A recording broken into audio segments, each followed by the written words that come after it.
Un año decisivo, 1907. El rompimiento personal de Rosa Luxemburgo con Llogiches había ocurrido inmediatamente antes del Congreso de Londres, al que ambos asistieron y en el que actuaron políticamente de acuerdo.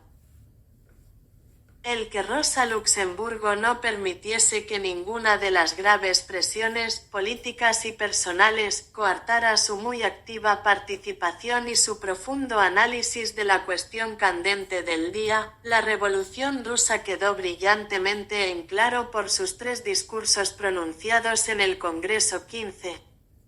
En su primer discurso, todos suponían que limitaría a llevar los saludos del partido alemán. En realidad Rosa Luxemburgo ayudó a determinar el carácter revolucionario del Congreso, separándose claramente de los mencheviques.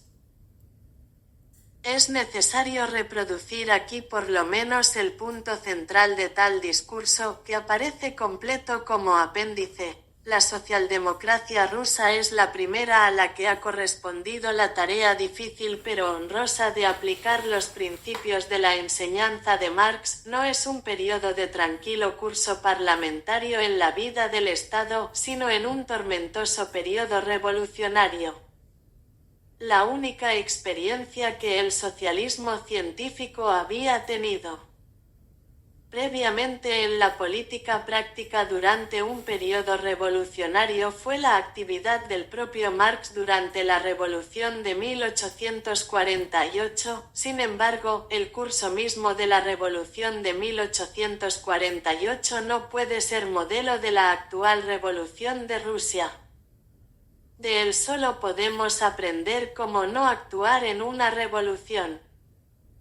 He aquí el esquema de esta revolución: el proletariado lucha con su habitual heroísmo, pero es incapaz de aprovechar sus victorias. La burguesía hace retroceder el proletariado para usurpar los frutos de su lucha. Por último, el absolutismo echa a un lado a la burguesía para aplastar el proletariado y derrotar la revolución. Marx apoyó las luchas nacionales en 1848, sosteniendo que eran aliadas de la revolución. La política de Marx consistió en empujar a la burguesía, en cada momento, hasta los límites de la situación revolucionaria. Sí, Marx apoyó a la burguesía en la lucha contra el absolutismo, pero la apoyó a latigazos y puntapiés. El proletariado ruso, en sus acciones, debe mostrar que entre 1848 y 1907, en más de medio siglo de desarrollo capitalista y desde el punto de este desarrollo tomado en conjunto, no estamos al principio sino al fin de este desarrollo. A demostrar que la revolución rusa no solo es el último acto de una serie de revoluciones burguesas del siglo XIX, sino antes, bien, la precursora de una nueva serie de revoluciones proletarias en que el proletariado consciente y su vanguardia, la socialdemocracia, están destinados al histórico papel de dirigentes.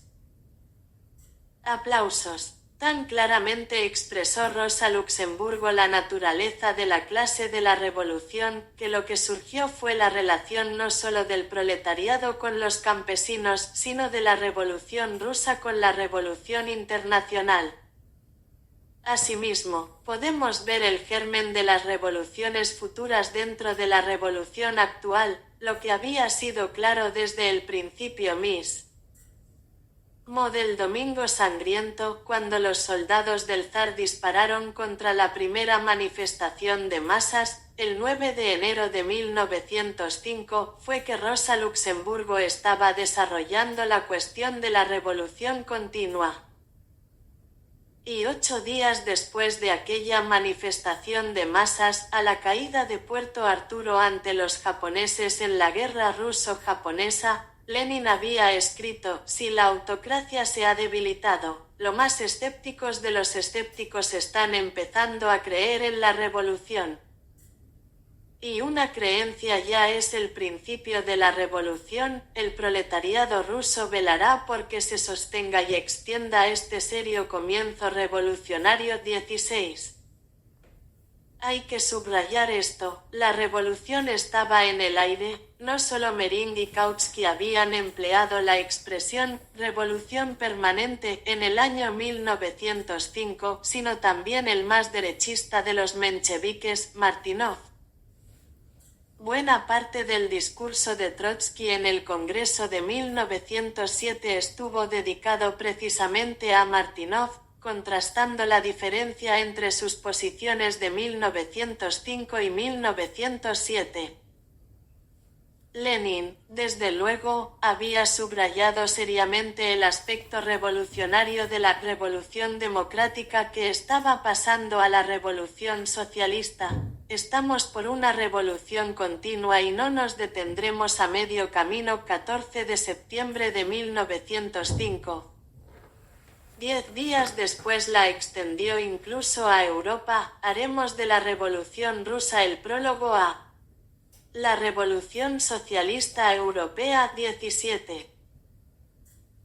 No obstante, es cierto que fue León Trotsky, solo, quien a la conclusión de la Revolución de 1905, estando en prisión, creó, a partir de los acontecimientos de 1905, la que después sería conocida como teoría de la revolución permanente. Sin embargo, en el Congreso mismo, este tema no estuvo en el programa, ni el menor indicio de él surgió de Trotsky, aunque Lenin, alegrándose al ver que Trotsky votaba en favor de la resolución bolchevique sobre la relación con los partidos burgueses, dijo, completamente aparte de la cuestión de la revolución interrumpida, tenemos aquí solidaridad sobre nuestros puntos fundamentales en la cuestión de la actitud hacia los partidos burgueses.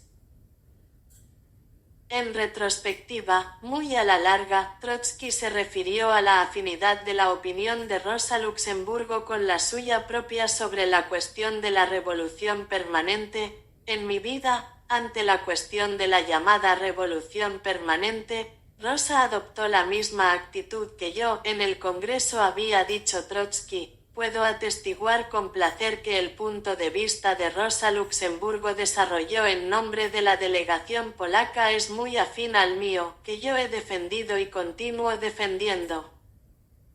Si entre nosotros hay una diferencia, es una diferencia de matiz, no de dirección política. Nuestros pensamientos avanzan por el mismo y Coanálisis materialista 18. Pero Rosa Luxemburgo no había hablado sobre la cuestión de la revolución permanente, que no se encontraba en el orden del día.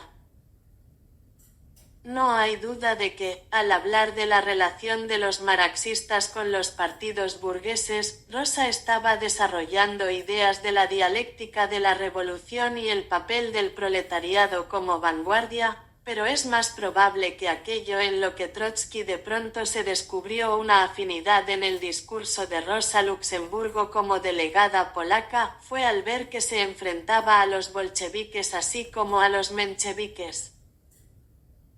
Había dicho Rosa, el marxismo genuino está muy lejos de una sobreestimación unilateral del parlamentarismo, así como de una visión mecánica de la revolución y una sobreestimación del llamado levantamiento armado. En este punto, mis camaradas polacos y yo diferimos de las opiniones de los camaradas bolcheviques. Sin embargo, nada le gustó a Rosa la idea de que los mencheviques y otros no bolcheviques súbitamente le aplaudieran. Decidió volver a subrayar, en sus observaciones finales, la que, en su opinión, era la esencia de su discurso 19.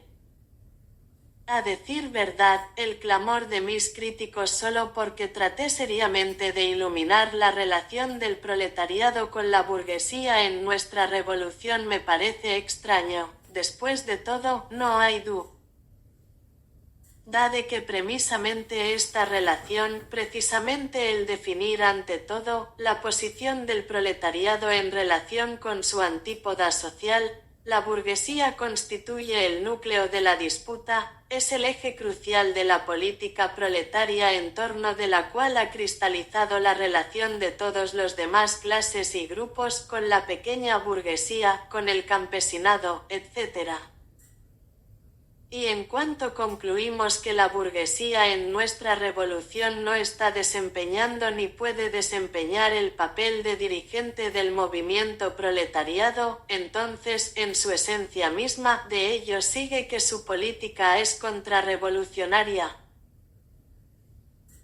Por lo cual, de acuerdo con esto, declaramos que el proletariado debe velar por sí mismo, no como ayudante del liberalismo burgués sino como vanguardia del movimiento revolucionario, que define su independencia política de todas las demás clases, derivándola exclusivamente de sus propias tareas e intereses de clase. Plejánov dijo: para nosotros los marxistas, el campesino, como aparece en el medio capitalista contemporáneo de las mercancías, solo representa uno de los muchos pequeños e independientes productores de mercancías y, por tanto, no sin razón, lo consideramos como parte de la pequeña burguesía. De esto se sigue que el campesino, como pequeño burgués, es un elemento social reaccionario de la sociedad, y el que lo considere revolucionario lo idolatra y subordina la política independiente del proletariado a la influencia de la pequeña burguesía. Semejante argumento es, después de todo, solo un ejemplo clásico del tristemente célebre pensamiento metafísico de acuerdo con la fórmula, sí, sí, no, no. Pues todo lo que sea más de esto, viene del demonio. 20. La burguesía es una clase revolucionaria, y decir algo más que ello procede del demonio. El campesinado es una clase reaccionaria y decir algo más que esto procede del mismo demonio. 21. Ante todo, tratar de hacer una transposición mecánica del esquema acerca de los campesinos como capa reaccionaria pequeño-burguesa al campesinado en un periodo revolucionario es, sin duda, una perversión de la dialéctica histórica. El papel del campesinado y la relación del proletariado con él queda definido de mismo modo que el papel de la burguesía, es decir, no de acuerdo con deseos e intervenciones aisladas de aquellas clases, sino de acuerdo con la situación objetiva. La burguesía rusa es, pese a sus declamaciones orales y programas liberales impresos, objetivamente una clase reaccionaria, porque su interés es la actual situación social e histórica exige una rápida liquidación del movimiento revolucionario al concluir un compromiso siniestro con el absolutismo. En cuanto al campesinado, pese a la confusión y las contradicciones de sus demandas, pese a lo nebuloso de sus objetivos multicolores, es, en la revolución presente, un factor objetivamente revolucionario porque ha puesto en el orden del día de la revolución el asunto de la posesión de la tierra, y porque con ello plantea la cuestión misma que es insoluble dentro del marco de la sociedad burguesa y que por lo tanto su naturaleza misma debe resolverse fuera de tal marco. Tal vez solo se trate de que cuando las olas de la revolución retrocedan, en cuanto a la cuestión de la tierra, encuentre, por fin, una u otra solución en el espíritu de la propiedad privada burguesa, capas considerables del campesinado ruso volverán a transformarse en un partido pequeño burgués clara.